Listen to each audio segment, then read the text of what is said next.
evening and welcome to Hockey Night in Australia. I am Courtney Canaston, joined by Sean O'Connor. We will be joined by Rob Haselhurst from Perth very, very soon. I almost said Perth Inferno, not Perth Thunder. He will be joining us soon. He's just driving home. He's been commentating the national championships that are happening in WA at the moment, and we'll discuss that with him when he joins us live. But in the meantime, Sean, let's jump straight into last weekend's games. All three home teams had a great run with Newcastle, Brave, and Perth all coming away with the victories. And it's pretty rare you see that. Like, I feel like those little common threads, they pop up occasionally. Yeah, and I think this is like the second time in the last few weeks that this has actually occurred, which has been really random because most weeks there's at least one series that is split, right? It's very, very rare to have three teams sweep a weekend. But yeah, and three home teams at that. Yeah. I mean, the home ground fans went home happy all weekend, that's for sure. Absolutely.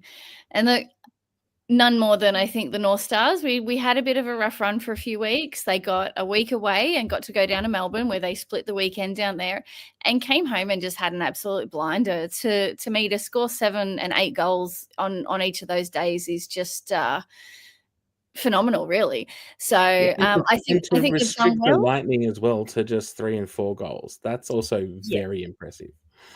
Agreed. I had an interesting chat with a few like coaches and a few of the players with North Stars, and they quite a few of them commented it just didn't feel like Lightning had the intensity that they expected. But Newcastle also, from puck drop, came out hard, quick, fast. They got goals in the first, I think, minute of both games. So they're opening up the game with, on the board very quickly, loud home crowd. That can be intimidating. And as many teams have said that coming to Newcastle's home rink can be exciting with those fans, but also intimidating. So I think we saw that on the weekend. It's also quite a unique rink in Australia as well. You guys have probably the best ice going around in Australia, and I know a lot of players that love to play in that arena for that reason.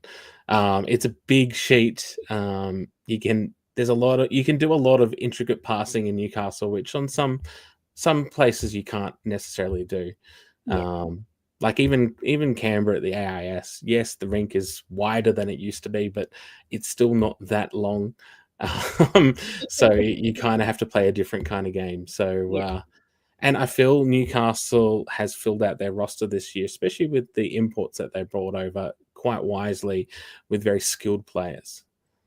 And they're definitely clicking. They're in their stride now, and the run home to finals, it's not that far away. You and I were talking off air that we're suddenly down to the last 2 home games of the season, one of them being this weekend, and it's just gone so fast. So, the run home to finals, they playing like playoffs and championship teams. So, and, showing the rest of the league what they've got. Yeah, and I must admit, sort of switching over to like the Brave and Mustangs series, for instance. I was there last weekend. There was a huge traveling crowd. It was a really massive statement from the Brave, just like I think it was from Newcastle as well. I mean, the Brave and Newcastle, they've been fighting it out in sort of the mid-table, and they've managed to be able to sort of close the gap up into those sort of upper ladder teams. And and I feel like the weekends for both teams were very, very similar. The Brave had a statement on the Saturday. They barely allowed the Mustangs a sniff at a goal. The Mustangs could not break down the defense, and Alex was able to get his second shutout of his career, or AIHL career, I should say. And and then on Sunday it was a bit more high scoring, but the Brave were in control for, I would say the majority of the match, but it was really quite near the end. It was a bit more of a game on Sunday, which was great to see. I think the fans really appreciated a closer match, and the intensity was definitely there. But there was sort of one penalty, or 2 penalties that kind of cost the Mustangs dearly, and I feel like that seems to be a recurring problem for them in the last few weeks. Is just kind of penalties that sort of swayed the matches. So they were down 5-3, and then all of a sudden the Braves scored 2 goals, and they sort of break ahead 6-4, and then they said, "See you later." Yeah. And that's what it can be. Little mistakes like that where you end up in the penalty box and the tables turn. And the other team finds that momentum and that push, and especially in front of a home crowd.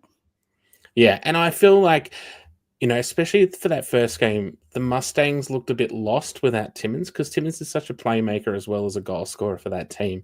Yeah. And that was the first game, after that period that they just hadn't, got anyone in to fill that role, I suppose. And then new import Dunkley is still sort of finding his feet within that system that they've got at the Mustangs. So, a bit of a tough period for them, but I'm sure they will bounce back at some point. They still are well within finals contention, and most likely will find themselves, in Melbourne for the finals weekend. But where they finish and what games they end up playing on Friday/Saturday will be interesting. Absolutely. And look, as we can see on the table there, Perth won both of their games with 8 goals. And we'll jump into that shortly when Rob joins us. So for those just tuning in, he's just on his way home from commentating the national championships at Coburn Arena. So, we'll chat to him about those games when he's live. So we might take a quick look at the comments. Yeah, some comments. Yeah, so speaking of Rob being late, here's Bert. Haselhurst late. It's a good reason, Bert. It's a very good reason. It is a very good reason. We got a first comment too, which was kind of towards us, which was kind of nice. Excited to be catching an episode live after binge watching the older episodes while I was working last night. I'm only new to the world of Australian ice hockey. So Sheldon Drake, welcome. Look, it's great to have you, and it's one of those sports that I think becomes very addictive. So please drop comments through the night. Let us know what you think. If you've got a team that you're following yet, or if you're still trying to decide, let us know. Yes, very much so. We've got a few other comments here. We actually got quite a lot. So Anthony Russell, friend of the show, the Lightning have seemingly hit the wall in their heads at the moment. The quality is there, but they've turned into the Leaning Tower of Pisa. It's good, but it's wonky. Yeah. And for those that watched the show with Aaron last week, when we spoke to him, he did say that sometimes with that big travel flying Queensland to Sydney, the bus up to Newcastle, they leave their legs behind, and it does seem a little bit that was an influence, particularly over Saturday. But Newcastle just came out fast, had the momentum, had the mindset, and so I think it'll another big weekend for them this weekend against Adrenaline. They'll be at home, so it'll be a very crucial 6 points both ways, which Eric touches on in the next comment about if they don't win both games, they may have some issues with the end of the season. So yeah, very much so. And then we got O'Brien here, goaltender for the Rhinos. Don't have to talk about those games if you don't want to. I'm sure we'll touch onto it a bit in a little bit when Rob gets here. But it was a tough weekend for the Rhinos. There's not much to say.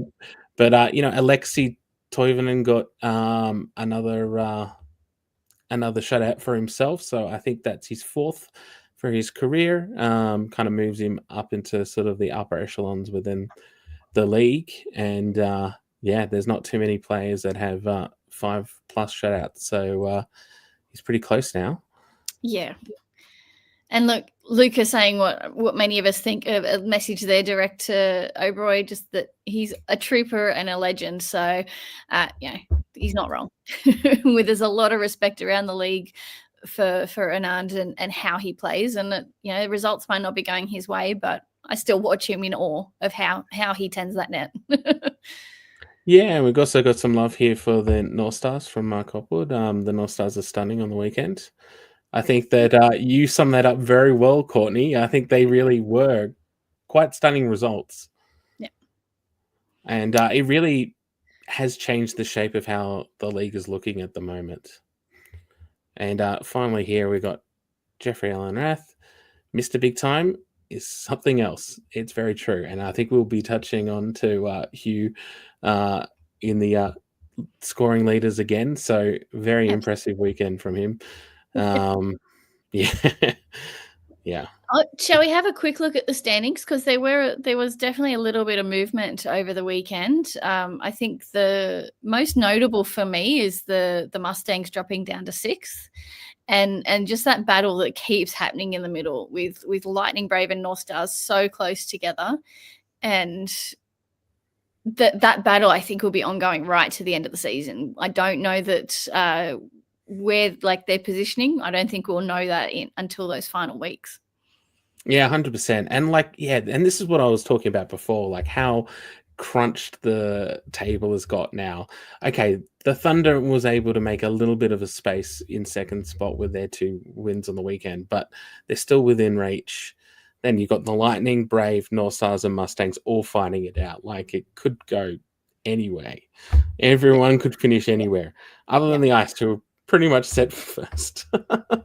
And look, every game matters. And I learned a new sort of term or concept on the weekend, talking to Coach Noble from the North Stars. And while they got 6 points, for North Stars, it was a 12-point weekend, because it wasn't just that we got 6 points, but we took 6 points away from the Lightning, which means it's keeping them very close, with that ability now really enabling Brave and North Stars to potentially overtake them, especially this weekend. So and it wasn't just the North Stars that were advantaged by that. It was also the Brave that were advantaged by that. It was Thunder that has been advantaged by those results as well. So we're very much every week, because it's so tight.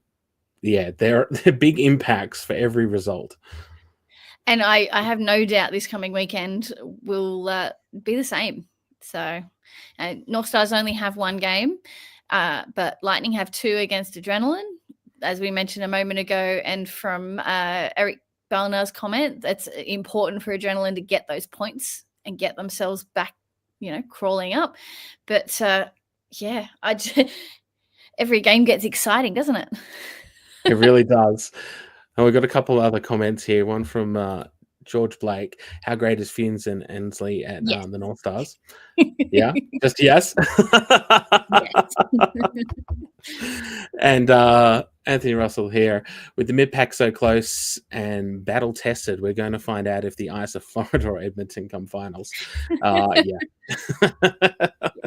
Look, I keep mentioning recently, every time, to anyone who wants to listen, there's very much an air of Brave 2019 about the Ice at the moment, and everyone remembers what happened to the Brave in 2019. They basically went undefeated all season, lost like 2 games all season, 1 in a shootout, and then they lost the semi-final and were just out in 1 game in finals. So, you can have the most dominant of seasons, but then 1 game you're out in finals. It can be pretty tough. Yeah. And a quick adjustment to what I was saying, I was scrolled ahead in the timetable. So it's actually Adrenaline and Mustangs in Adelaide. So even closer. So I think I said Lightning accidentally. That's the weekend after. Adrenaline Mustangs, they're sitting in 6th and 7th. So there's even more pressure for the Mustangs to win and hold their spot, and for Adrenaline to get the points and have 6th place within their grasp. Yeah, totally. 100%.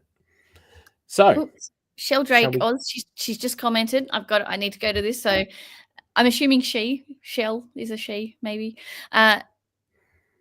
Brisbane Lightning fan. Not a bad choice. They've been playing incredibly well, aside from the weekend just gone. So, look, the guys on that team are lovely and so easy to talk to, and that team's had a really good season so far. So they're still in it. They're in the top 6. So, yeah, that's very cool. Awesome. Milestones. We'll just shout out our 2 milestones for the week. one of them being Alex Tetro, and it was not just a shutout, but there was something else. 50 wins. Ooh, I froze. Ooh. Courtney is frozen. Okay. So, yes, Alex Tetro, he won. He got his 50th win on the weekend, as well as his first shutout, and here's Courtney back again. Thank God. You got me.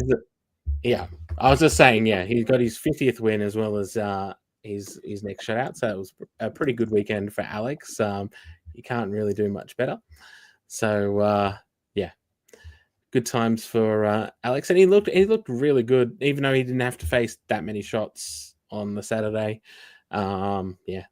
He's suddenly found some good form. Yeah, and look, the weekend that Brave were in Newcastle, I had a chat to him after the game, and for him winning that game up there, I think was a very big change in mindset, and that would have helped. I think that seemed to have been a pivotal moment in his season, and from there, he's just been strength to strength, which each of the games that have followed. Yeah, and so the other milestone was, of course, Mike Georgie, who brought up his 100th game while in Canberra, which, he was a long-time Canberra Brave player, moved up to the Mustangs last season and is back there again this season. He even got to wear the A on the weekend, which is amazing. Yes. And awesome guy, great defenseman. He's quite an offensive defenseman. He gets a lot of points, a lot of assists, and the occasional goal. So it was great seeing him, and I hope he stays around for another 100 games. Yeah, absolutely. Mark Hopwood's just dropped a comment about love watching Tim Stanger's last 2 goals. And look, he's not wrong. They were great goals. And while we're in the milestones, actually posted on the North Star socials today was that Tim is now the record holder for the most games played as a Newcastle North Star. Yeah. And so he's sitting at about 278. Off memory, the record was 273 from Matt Lindsay. And Tim just Matt Lindsay, there's a name that goes back. It does. He's still very much a part of the Newcastle community and runs the in-house league with Dave Ferrari. So I'm sure you'd remember those two. Yeah. But so shout out to Timmy. That's a really cool milestone, and his career's not over. So he's just going to be pushing that record up and up. And by the time he retires, it might be a hard one to beat. Probably right about that. Scoring leaders. Scoring leaders.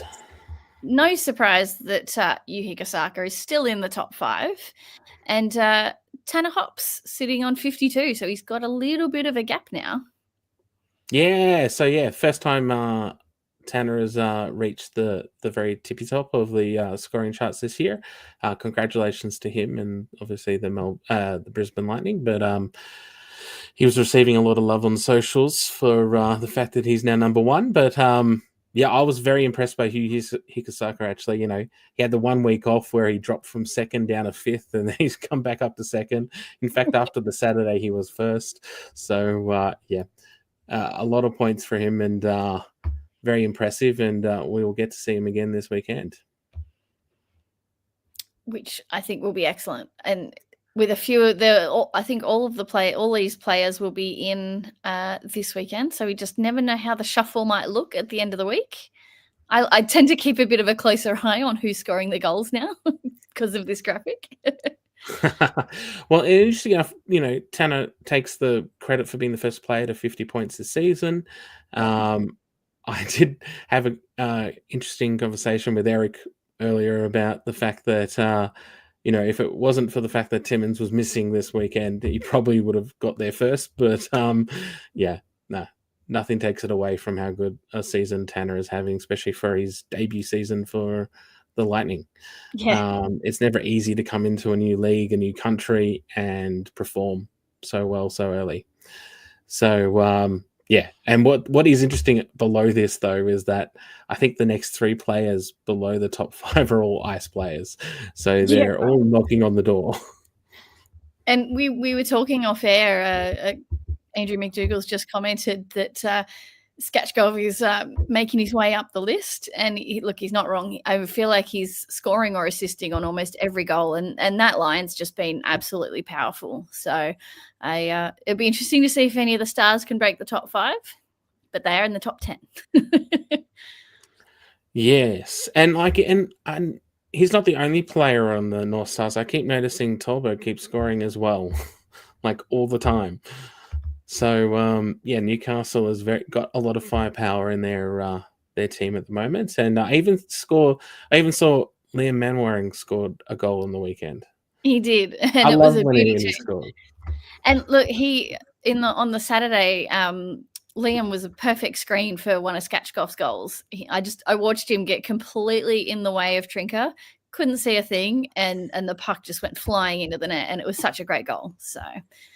All of the lines are contributing and working very well. And that's what you've got to do in this league. Everyone's fast and young and agile. So you've got to find ways to make it hard for the goalie to stop it.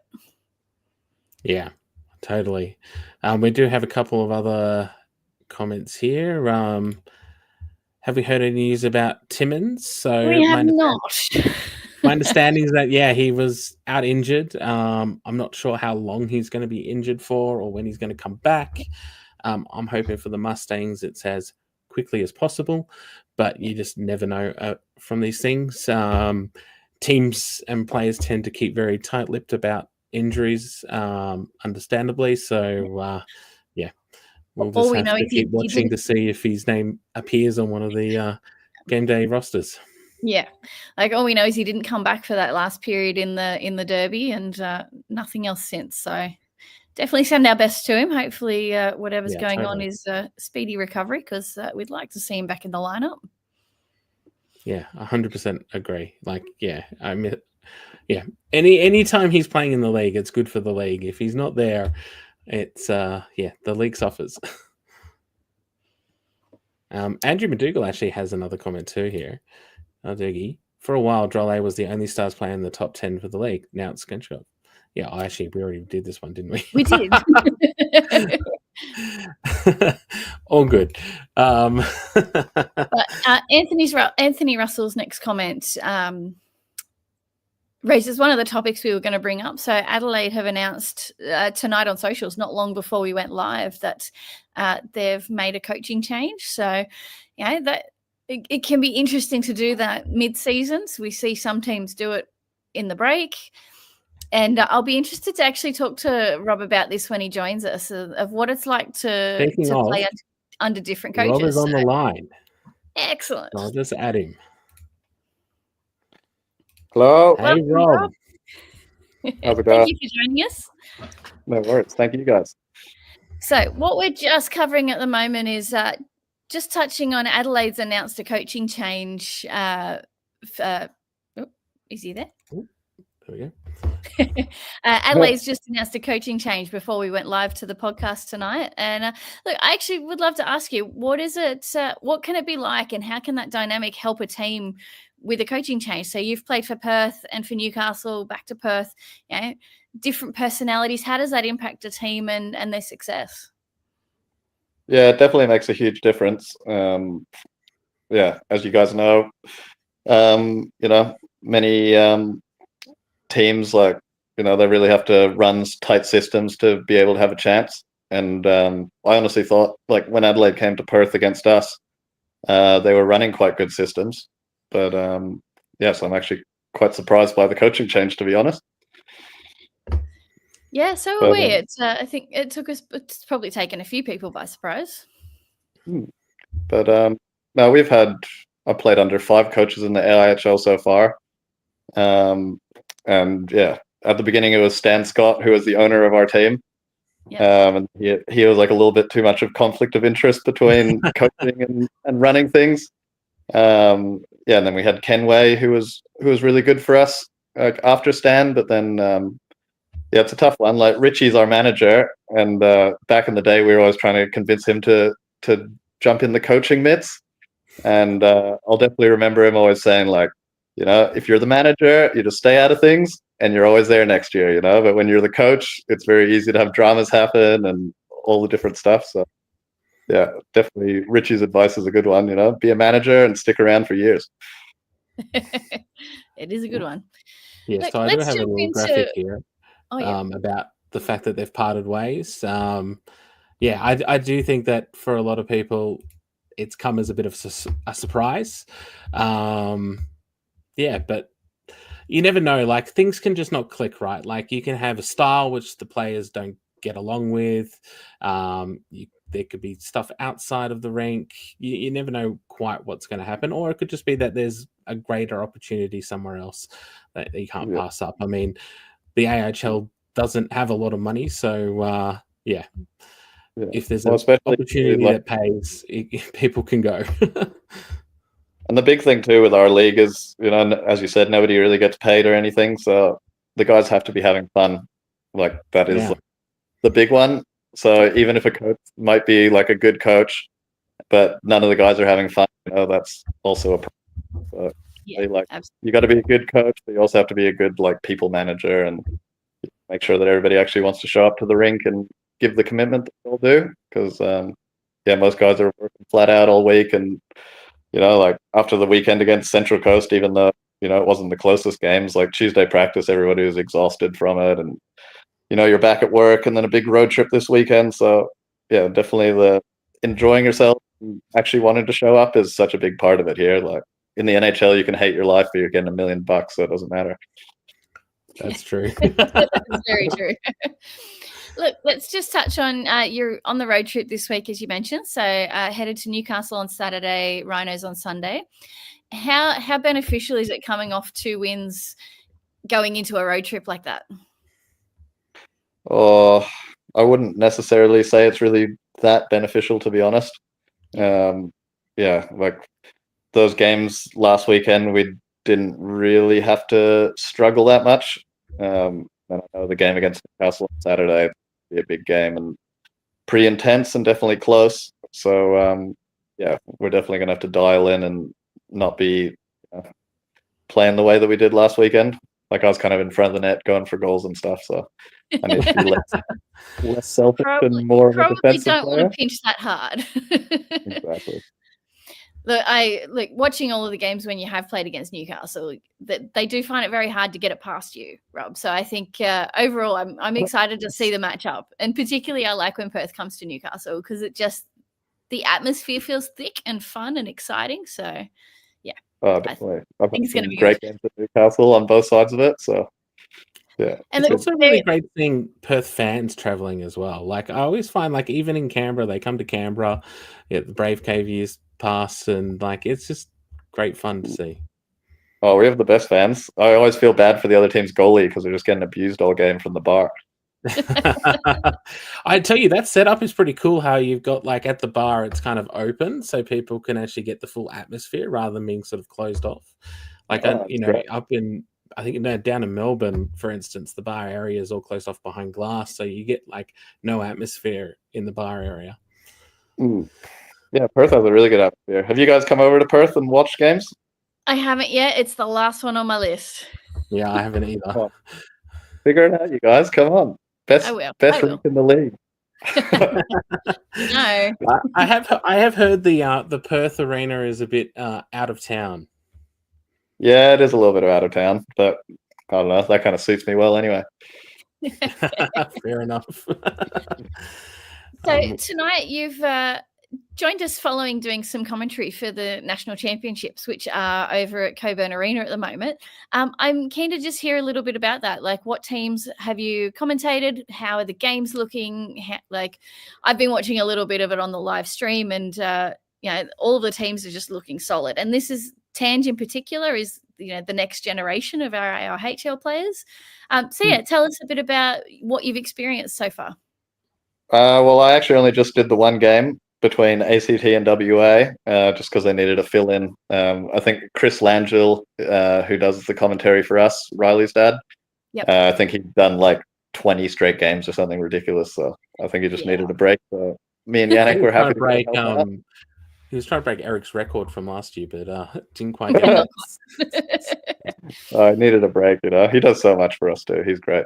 So No, but the game that I did, it was a 12-1 for WA against ACT. So yeah, it wasn't the closest game. I definitely was feeling a bit hard for the ACT guys, but they scored a goal at the end. I was pretty excited on the commentary. I was just blamely going for ACT, kind of like, come on, you guys, at least get a goal, you know?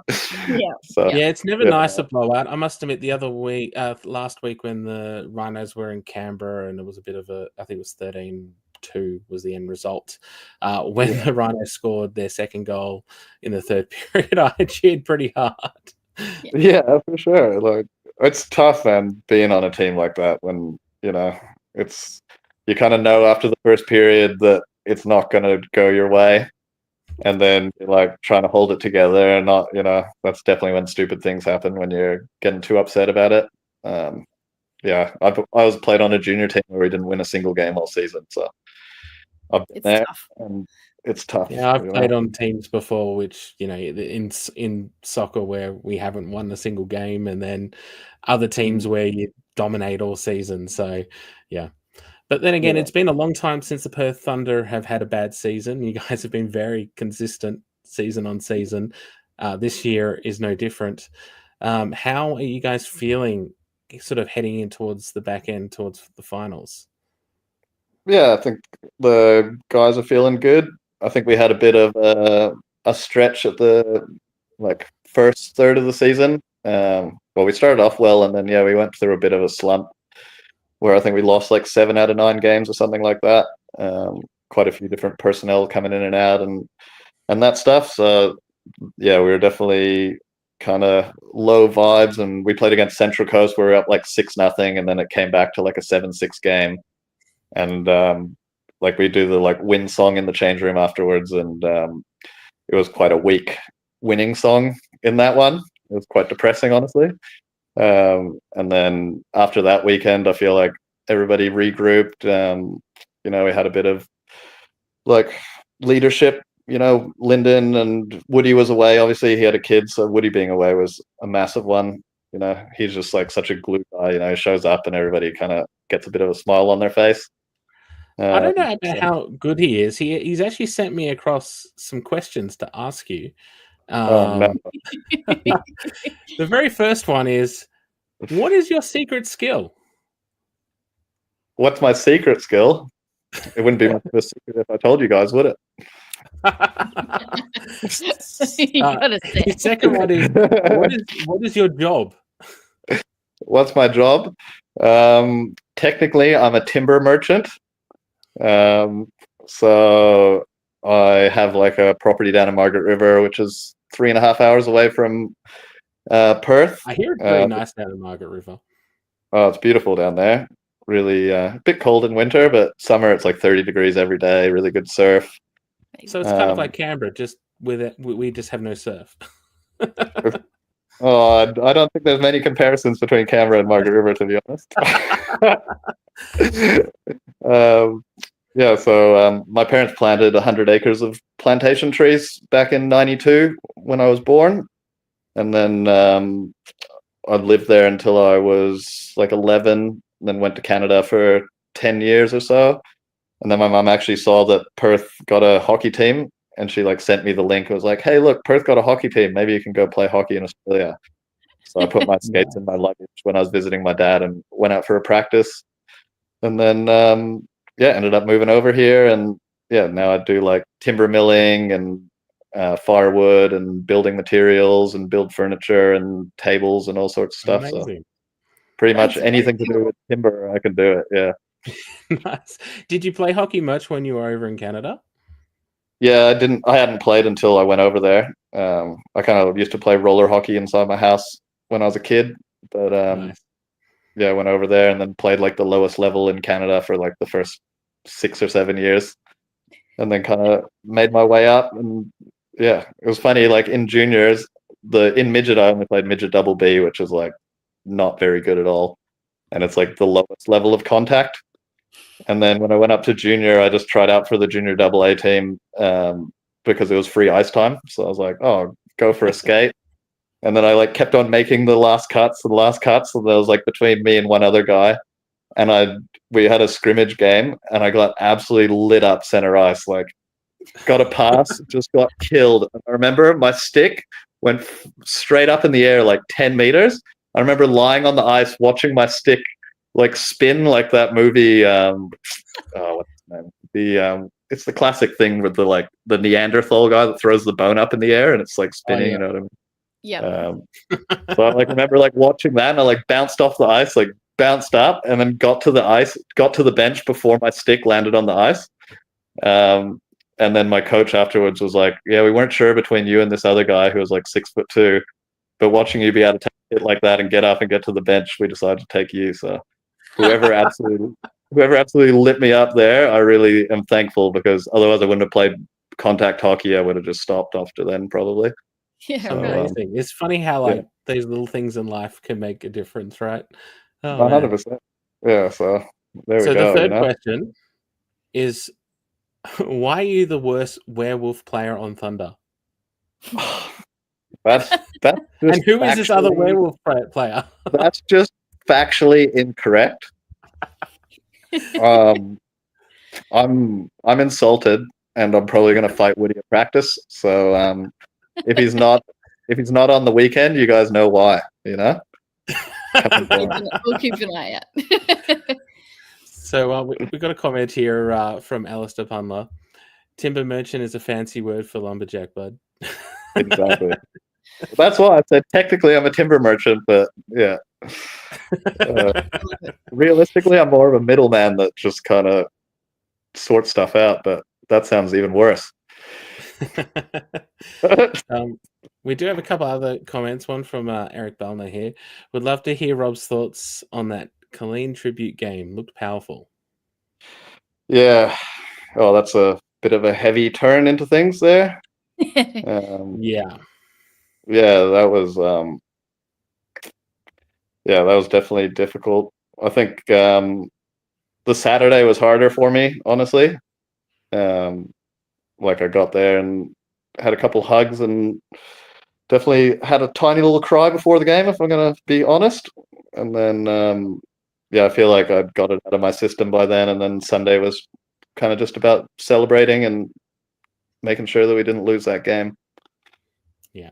But, Colleen was unbelievable. She was there right from the beginning and always gave me the biggest hug every time when I walked in. Like, she was there before me every game. Like, she was more committed to Thunder than I am, 100%. So I just can't say enough good things about her, you know. Yeah, I think every team has those people connected to them, and it's always tough when you lose those people. So yeah, totally. And one other comment here from Andrew McDougall. I would love Rob's thoughts, but I think rinks being different sizes league-wide has an impact on coaching. Coaching plans can perform at one and not the other. Coaches sort of at the mercy. Yeah, I think that's a fair assessment. Like, you got a Canberra, or the old Canberra, I haven't played at the AIS. That looks pretty cool. You guys didn't get to play there this year. Like, you're the only team that doesn't get to play in the AIS this season because you played both your games. To be fair, we played the second last game in the Brave Cave, and I have some really good memories from Canberra. So it was kind of nice to play in that rink again. It feels like Slapshot the movie when you're playing in Canberra, I reckon. But I have so many good fan interactions with those guys. Like, honestly, I love the Canberra fans. I'm genuinely excited to go over there. Yeah, I've actually been talking to a few people this last week actually about how different it feels playing in Canberra at the AIS compared to being a fan of the AIS compared to Phillip. So, for one of the big differences is that the interaction between fans and players is a lot less now at the AIS because all the fans are up top while all the players are sort of on the ground. So they're looking at ways to try and get some more interaction again, because that's something which, was very different at Phillip. You guys would walk out in front of the entire crowd. You'd have all the kids wanting fist bumps and everything. And I'd be in the penalty box chirping fans. They'd be chirping me back. It was fantastic. That's some classic ones. It's so true. And those Perth games especially, I just remember the amount of times there was lots of chirping between fans and players. It was good games. I've got two things. I'll answer the question though that was asked about the coaching style of things. So for like in Melbourne, obviously it's an Olympic-sized rink, so it's about a quarter bigger than Perth Arena kind of thing. And so exactly how he was saying, like for coaching wise, you can run a system on a big rink that works, and then you try and do it on a small rink and it doesn't work. And then, vice versa. And then just the ice quality as well is something like in Perth, the ice is so bad that you can barely make a pass. But then in Melbourne, you can actually like, I don't know. I'm not a rink expert, but like I always find that it just looks a lot slower on it's slower. It's kind of like skating in gravel, So like when I play in Melbourne, I'll play a whole game and feel like after the game, I'm like, man, I feel so fit. I'm like the fittest guy ever. And then I go back to Perth and I'm like dying after the first period. And I'm like, what's going on? It's because you like have to put so much more effort into skating, like, just all of those things. So it is very difficult. But so, for my career, finals has been in Melbourne pretty much every season except for the 1 year in Newcastle. And they also have good ice. So at least that, you're planning for finals on the good ice, on the big rink. So that's how your coaching style should be played for.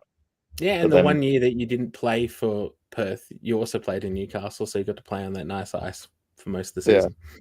I played for Bears as well during the mini season there. Oh, the 2000. Yeah, 2021, whichever one it was. 2021? 2021, yeah. Sorry, 2000. Yeah. Hey, I'm not that old, eh? Jeez. Yeah, and then I've got a pretty good story. I think it's probably my favorite moment of AIHL, even though it's a bit crazy.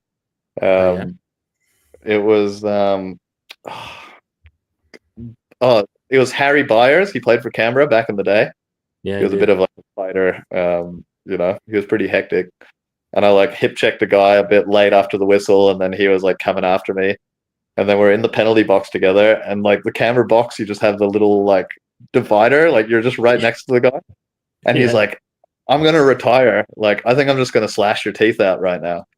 And I'm like, oh, I feel like he looks serious, but I'm like, they're right here, buddy. Like, go ahead. And then he's like, I'm gonna do it. He's fake slashing me in the face, and I have my like stick up in front of my face. And then they're like wind the netting up, and I'm like jumping over the netting with my stick protecting my face, and he's like fake slashing me in the face. And so after that, every time he was on the ice, I was like, all right, make sure I don't die, for the rest of my career pretty much. Yeah, Harry Byers really liked a good fight. It was pretty crazy this season where I think we had Canberra had both him and David Dunwoody on the same team. There's a lot of penalty points right there. I swear, honestly, my first 6 seasons, at least 20% of my penalty minutes were against Dunwoody. Me and him just went after each other nonstop. He was my nemesis for sure. But I definitely respect him. That guy was hard, and he had like 100 or like 1,500 penalty minutes in 300 games or something. Wow! Yeah, it was pretty intense. Guys like White and Rumo, and man, those guys fought a lot back in the day. It was a crazy league. Well, we might jump into looking at this week's games, Sean. Yeah, no worries. So, 2 games for Perth. First one in Newcastle, which we've touched on, and then down in Erina. Quick question for you, Rob. How do you find those away trips when you play 2 different teams in the weekend versus the same team for 2 days in a row? I think I probably prefer to play the 2 games, like 2 different games. Yep. Just because you're kind of like reset and you kind of forget about everything that happened in the first game. Where in the double headers, sometimes some stuff happens, and then the next game is going to be a bit crazy. So yeah, I feel like the 2 different teams, it's like you give it your all for that first game. You know who you're going against. You know what their systems are like, and then finish that one, reset, and then do it all again. It kind of keeps the focus right. And we do a lot of travel, but at least we fly out on Friday this week, because a lot of the time we fly out Saturday morning and go straight to the rink to play. Oh, wow. Yeah, we do that for most of our games. So it's always a bit of a grind, as you can imagine. Yeah, very much so. So how much of a difference does that make for just energy levels and being able to recover? So I guess getting over to this side on Friday night, you get a good night, hopefully a good night's sleep before the game on Saturday. Yeah. I assume that would have a significant impact on the play. I guess so. Somehow we actually do really well when we fly out and play the same day. I'm always just like a zombie. I'm like sleep on the plane and then like go get some food, sleep in the hotel, and then you get to the rink, you're feeling terrible, you have a coffee, you dial in, and then it generally ends up working. But I don't know. I found with hockey, like, it doesn't really matter how you're feeling beforehand. Like, I've had games where I'm like really sick and like just struggling and have a great game, and then games where you like feel amazing, and then you can't, like, struggle to get into it. So yeah, right. Yeah, it's all a bit of a wash for me, honestly. I don't know. Interesting. Well, the other games of the weekend, the Mustangs head to Adelaide for a doubleheader in Adelaide Ice Arena, and Melbourne Ice are heading up to AIS Arena to face the Braves. So I think those two matchups are going to be very interesting. So as we talked about before you came on, Rob, Mustangs and Adrenaline sitting so close in the ladder, they're must-wins for Adrenaline to keep within reach of the points.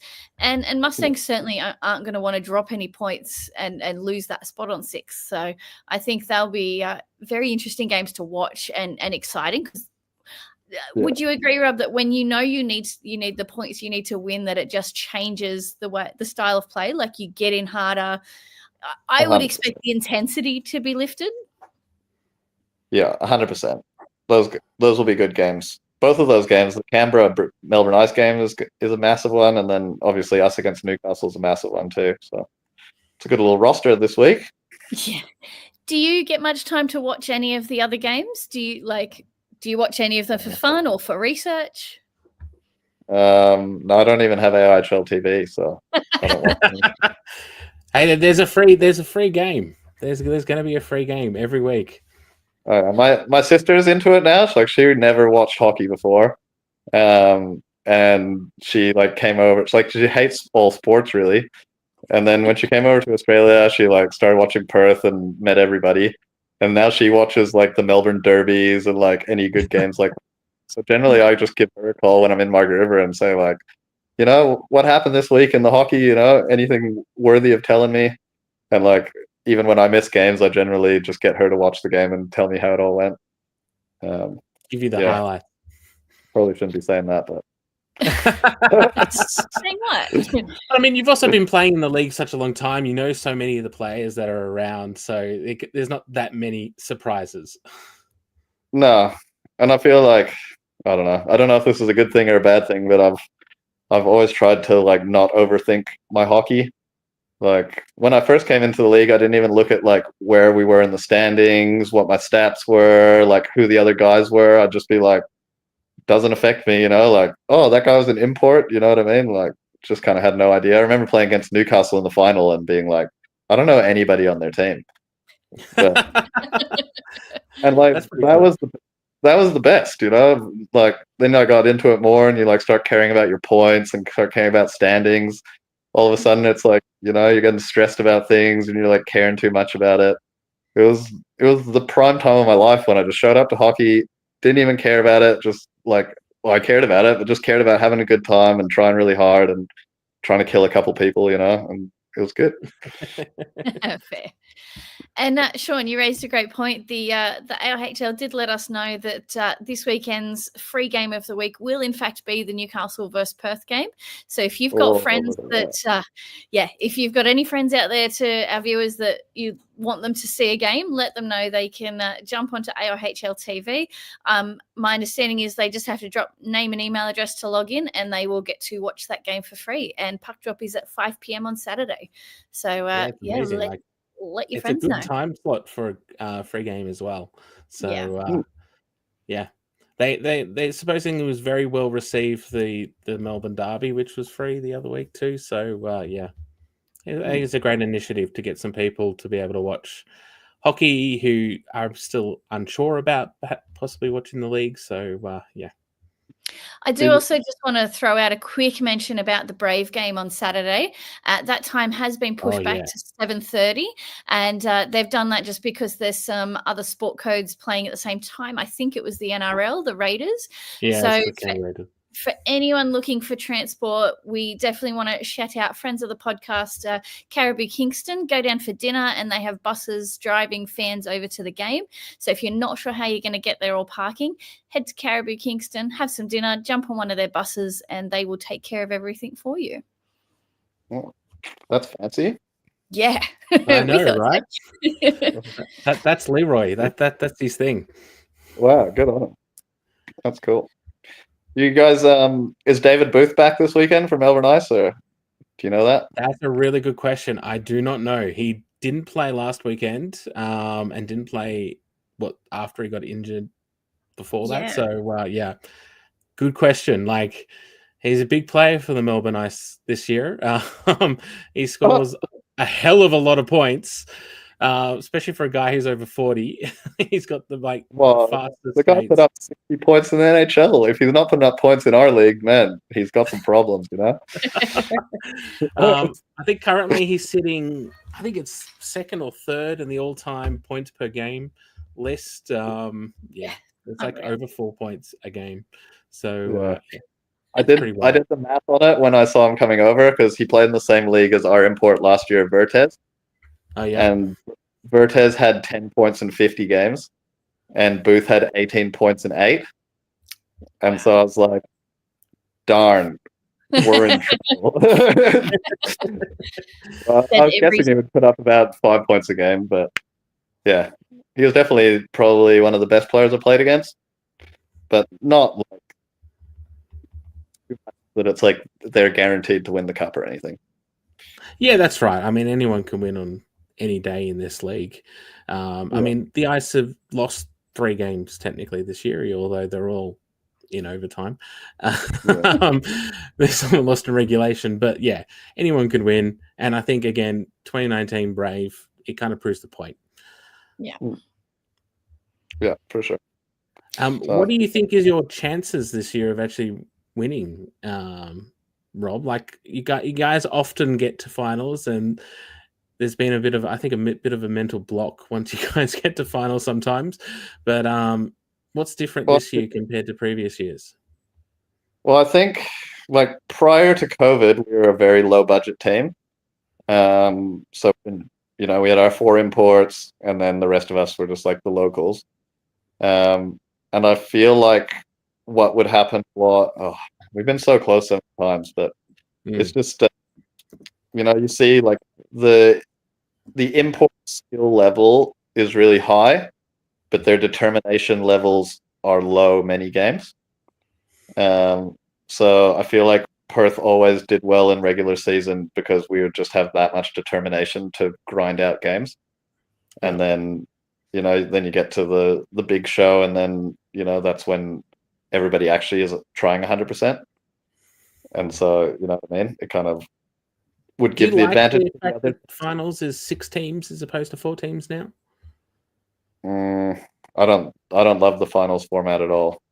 Regardless, it requires, like, if you're not in like the top 2 teams in the regular season, you got to play like 3 games in 3 days. Yeah, it's a bit silly, to be honest. I don't know, like, hockey is all about playoff. Like, you watch the NHL, it's like 7-game series. It's like that's what hockey playoffs are about. It's about like those long battles, and like having that matchup against that guy that you're going to go after the whole time, and all of those different things.